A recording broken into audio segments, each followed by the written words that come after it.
Seu Guido, o que o senhor poderia dar de dica para os empreendedores jovens de hoje, com base em toda a tua trajetória e tudo mais, para essa galera que às vezes desmerece o trabalho, acha que as coisas vão vir muito rápido, sabe? Porque hoje em dia as pessoas estão querendo, sabe o que, em vez de trabalho? Dica de enriquecimento, sabe? Aquela coisa, a dica, o pulo do gato, o que vai fazer agora as coisas. E no final eu vejo, e isso eu tô falando assim porque eu caí nessa. Quando eu comecei a empreender, há 14 anos atrás, eu queria o mercado de ouro, que eu fosse enriquecer rápido. E eu comecei a olhar alguns empreendedores, o dono da padaria, que fez a vida dele, trabalhando com barriga no balcão. Por anos e anos e anos. Então, no final, é o trabalho, dia após dia, né? Então, quais dicas o senhor poderia dar, inclusive de gestão, de se atente a isso, preste atenção nisso. Se o senhor pudesse dar uma dica para o empresário jovem, que é essa geração nova, o que o senhor falaria para ele? Na realidade, veja bem, é como eu falei, eu fiz a faculdade de economia e acabei não seguindo nada disso aí, desenvolvi a parte de vendas. E na parte de vendas, eu me lembro que em alguns momentos o representante não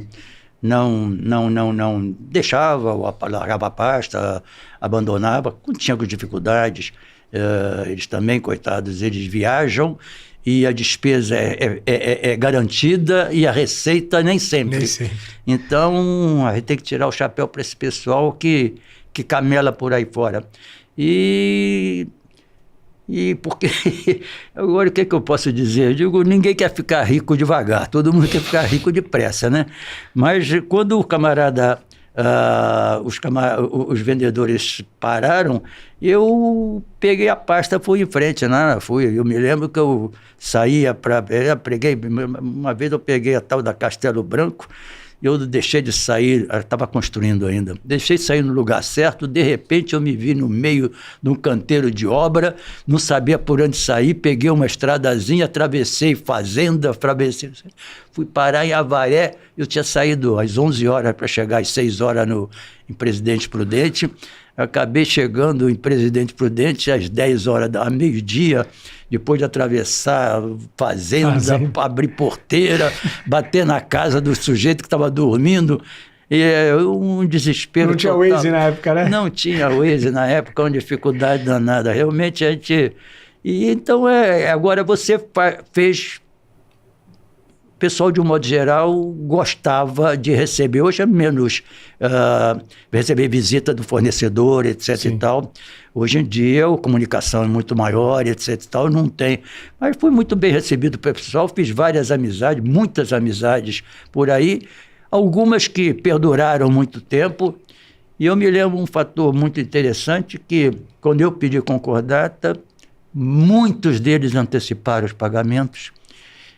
Então, há uma solidariedade muito grande entre o fornecedor e o... As parcerias são importantes. As parcerias que a gente... O senhor está passando dificuldade, eles te adiantarem dinheiro? Olha, realmente houve uma cobertura muito grande. Gente que Coisa que o senhor fez também com muita gente, pelo que o senhor fala. Também. Quando outras pessoas parceiras estavam em dificuldade... Aconteceu, teve um cara que pediu concordata também, e eu esperei passar uns 10 dias, pedi para visitá-lo, fui lá, abri o crédito para ele, mostrei que eu também tinha passado por essa dificuldade, tinha conseguido superá-la. E hoje em dia somos bons amigos, não amigos de comer pizza na casa um do outro, mas são parceiros. Porque, infelizmente, quando eu me lembro que eu pedi concordata, um camarada perguntou para mim: seu Guido, o senhor se preparou? Preparou quer dizer o quê? O senhor se estocou? Não, ao contrário. Eu pedi concordata em março e eu não comprava praticamente da mão para a boca desde outubro, segurando as despesas, tal e coisa. O que mostra, inclusive, muita honestidade, Exatamente. Porque normalmente quem vai quebrar... também muitas vezes... Estoura. E o pior é que o camarada que eventualmente se prepara, sai numa boa. E o camarada que não se prepara, ele se ferra. Ele se ferra. Aí esse filho da puta não é filho da puta, não. Sim, ele tá sobrevivendo, né? Sobrevivendo. E a vida empreendedora é muito doida, porque exige muita sabedoria da nossa parte. Eu falo que Existem momentos empreendedores que a vontade que você tem é se enterrar numa caverna e sumir porque tudo tá dando errado e parece que uma coisa... E aí quando você não aguenta mais, vem mais problema e mais problema. Chega a hora que você tem realmente vontade de fugir, de sumir. Quando eu pedi concordata foi justamente isso. Eu não conseguia mais falar com um camarada para dar uma satisfação para ele. Travou. Aí jogou a toalha mesmo, não teve jeito, né? E tua esposa estava lá? Estava lá. Ela que segurou. A bichinha que segurou as pontes. Bastante. E aí, quando o tempo passa, as coisas se ajeitam. Eu vi esses dias um negócio no TikTok também que falou assim, os problemas, a sabedoria traz muitas coisas boas, porque todo problema é pequeno perante a vida. Porque na hora do problema parece grande, mas se o problema não é resolvível, o tempo resolve.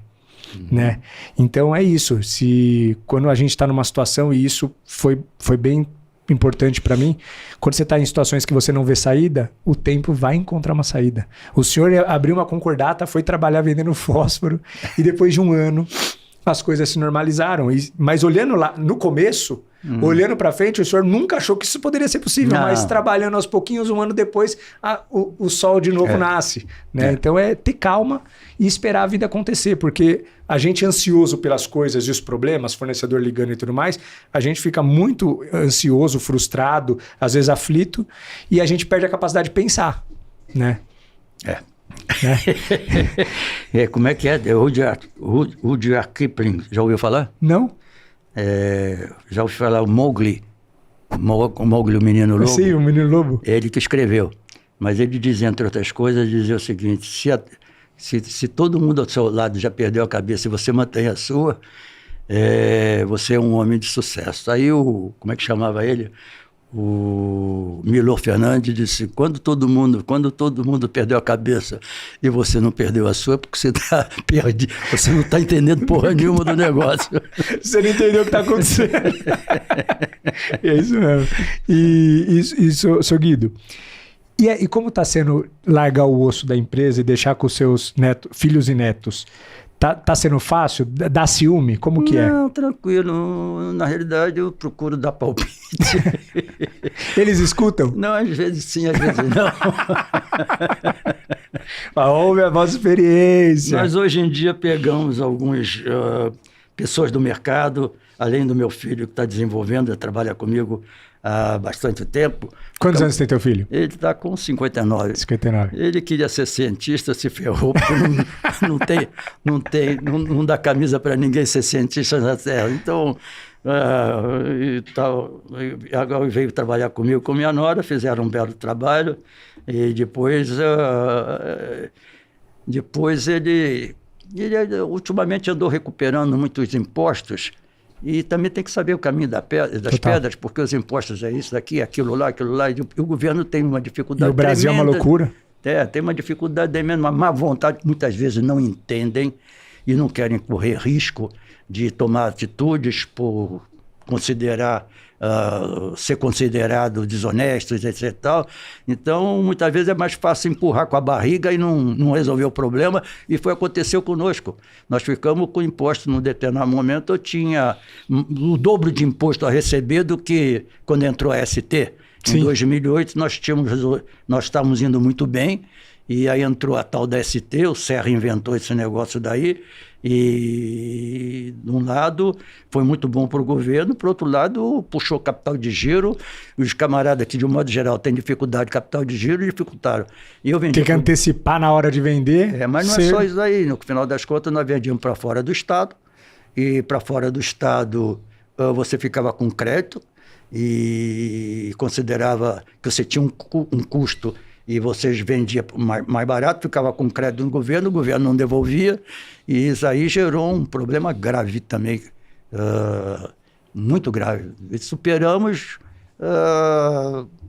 abrindo a filial no Espírito Santo, você manda a mercadoria para lá, eu compro de um fornecedor aqui, mando para o Espírito Santo e depois atendo um cliente meu no Rio Grande do Sul, não tem cabimento. Nossa. Então isso aí dá uma estupidez tremenda. Então, aí perguntam qual é o custo do Brasil. O custo do Brasil é as estupidezes que os burocratas lá tentam fazer para arrancar dinheiro. Agora, o nosso amigo presidente, ele está querendo taxar agora os dividendos. Está ótimo. A gente dá um jeito, tira fora os dividendos, esvazia a empresa e não reinveste.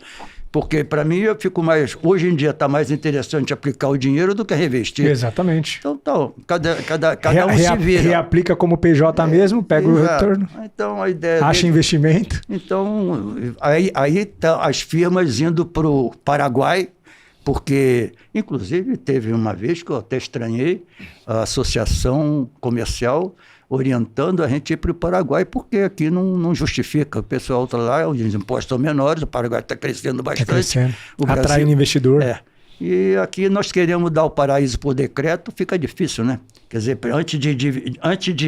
para dividir o bolo, veja bem, eu acho que o pobre operário ganha pouco, as despesas estão elevadas, o governo trabalha mal, gasta mal. Inflação descontrolada. Exato. Tem benesses para os políticos, para o judiciário. Você vê pipocar para tudo que é lado, juízes ganhando 600 mil, muito 300 acima do teto. mil, 200 mil. Quer dizer, aí você vê essas coisas aí, você fica cansado de se indignar. Aí o outro diz que é o pai dos pobres e que o camarada precisa ganhar, porque... Pobre quando fica doente, e é fácil. Ficar doente quando se leva a vida apertada, pena. Sim, uma vida sofrida de verdade. É uma vida sofrida. Aí eu, graças a Deus, tenho uma saúde relativamente boa, tenho umas vantagens. Eu me lembro que, digamos assim, eu não posso nem dizer isso aí, não sei como é que tem, porque eu comecei fazendo balé, eu fazia ginástica, nós tínhamos uma professora de balé que dava aula para minha irmã, e eu acabei fazendo ginástica lá e comecei fazendo balé. Depois eu achei que estava muito viadinho, eu parei. Então eu deixei... Não vou fazer balé, não. Não vou fazer balé, não. Aí posteriormente, eu comecei a montar a cavalo, fiz salto durante um certo tempo, remava, morava lá ao lado da Lagoa Rodrigues. Sempre foi esportista? Fui, depois joguei no tênis, comecei a jogar tênis, hoje em dia eu jogo tênis bastante. Verdade também, durante uns 6 ou 7 anos também eu fazia exercício todo dia, percorrendo os 4 cartórios de São Paulo todo dia. Então, me deu uma certa resistência bastante grande. Sim. E hoje em dia eu tenho estou bem de saúde, estou bem de... Como que é a vida do senhor hoje em dia? O senhor vai para a empresa, como que é? Eu quando estou aqui, eu gosto muito de ir para o litoral, nós temos uma casa no litoral, o que eu faço? Eu, ao lado da praia, não entro na água. A água é fria, pô, vou te contar. Só fica na areia? Não, só na areia lá, mas passei por lá, gosto, porque a casa é muito gostosa, etc e tal. Então eu passo uns 6 ou 7 dias lá. Hoje em dia você trabalha na internet, estou jogando fora papel, e como tem papel, Sim. Verdade que eu jogo papel, mas guardo a cópia, né? Tá certo? Não, nem tudo, né? Mas logicamente estamos limpando a área, estamos cada vez limpando mais, e de lá eu acompanho os e-mails, etc e tal, dou meu espetáculo de vez em quando, o pessoal diz que eu me meto muito, mas tudo bem. Se mete muito ainda? Se mete Totalmente. Não dou palpite. Ele é o conselheiro. É o conselheiro. E agora ele aprendeu uma técnica boa que não vai, ele dá um conselho, mas não vai fazer, então eu que mando. Não. Mas porque eu vi um troço muito bem. Se você se numa discussão tem 2 pessoas, você não consegue... chegar no consenso? Exato. E está no achismo, achar por achar, mando eu, pô. Exato. Então, e aí os camaradas reclamam, não, porque o senhor quando discute, eu discuto pouco, quando tem razão, o senhor que manda, mas é isso mesmo, rapaz, eu mando. Se é 2 achismos, então que fique o mais sábio falando, né? E aí eu diria, tem como é que chama? Um troço muito interessante, né? Como é que chama? Manda quem pode e obedece quem tem juízo, né? Então, mas não, tudo bem, não faço, de uma geral não acontece isso aí. O senhor dá autonomia para a nova geração? Eu acho que sim, eu acho bastante. Dá sim. Dá sim. Exato. É demais, às vezes. Né? Aí, ó, tem que puxar a rédea, hein? Não, meus filhos estão bem encaminhados, a minha filha mais velha trabalha no Estado, ela é fiscal, E o segundo trabalha comigo, a menina trabalha na fábrica, o terceiro está comigo na distribuidora, quer dizer, eu estou com ele agora. E a quarta está nos Estados Unidos, ela trabalha na AstraZeneca, ele dirige um negócio é responsável por um negócio de um remédio lá, uns 30 países. Não sei Quantos filhos o senhor tem? 4? 4. Então 2 estão na área, 2 seguiram fora. Exatamente, Boa. exatamente, é isso aí.